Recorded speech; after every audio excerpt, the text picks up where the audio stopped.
du centre-ville. Le bâtiment de l'après-guerre porte des traces d'incendie. Sur la façade, quelques vitres brisées viennent d'être couvertes de contreplaqué. À l'intérieur, c'est comme si les techniciens étaient partis du jour au lendemain. Jonchant le sol, des boulons, des machines rouillées. Ouais. Voilà, donc ça c'est des produits a priori qui servaient à traiter l'eau à l'époque. Plus inquiétant encore, des produits chimiques. L'usine a servi jusqu'en 2012. Depuis, elle rouille à ciel ouvert sans que personne n'ait pris la peine de la vider. Les techniciens, je pense, de l'époque n'ont pas fait ce qu'ils auraient dû faire normalement. Quand on ferme un site industriel, un site comme ça d'une collectivité, normalement le site doit être dépollué. Je ne sais pas qui est responsable de ça. Les élus de l'époque, peut-être qu'ils étaient eux-mêmes pas forcément informés de cela. Il y a eu un bug, il y a eu un oubli, il y a eu probablement des erreurs de commises, mais je ne vais pas en rejeter la responsabilité sur mon prédécesseur. La dépollution du site va désormais débuter pour un coût estimé à plusieurs centaines de milliers d'euros.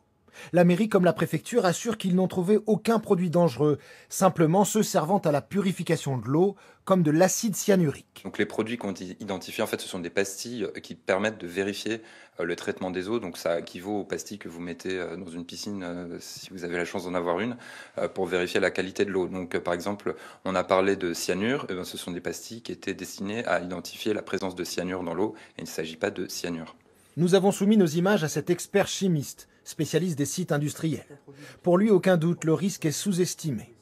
Parmi les déchets que nous avions filmés, du sulfate d'aluminium qui libère de l'acide sulfurique au contact de l'eau. Pire encore, ces tablettes marquées phénol. Alors ça, c'est très grave par contre. Voilà. Parce que ça, c'est du phénol. C'est un produit extrêmement caustique, très corrosif et cancérigène qu'on n'a même plus le droit d'utiliser dans les laboratoires de recherche. Donc ça, c'est un produit très très dangereux qui ne devrait pas se trouver là. Un acte malveillant, quelqu'un qui ouvre toutes ces pastilles et qui les met à la rivière à côté, alors ça donne une catastrophe écologique parce que le phénol, c'est terriblement toxique. Voilà. Et puis simplement, un enfant qui vient jouer, qui considère que c'est des bonbons, c'est mortel. Franchement, ça, c'est très dangereux. Sollicité à nouveau, la préfecture n'a pas souhaité nous répondre. L'ancien maire de la commune, lui, dit ne pas se souvenir des circonstances précises de la fermeture de l'usine. L'abandon de déchets est un délit passible de 2 ans d'emprisonnement et 75 000 € d'amende. Nouveau rebondissement ces dernières heures sur l'île de La Palma. Après 20 jours d'éruption.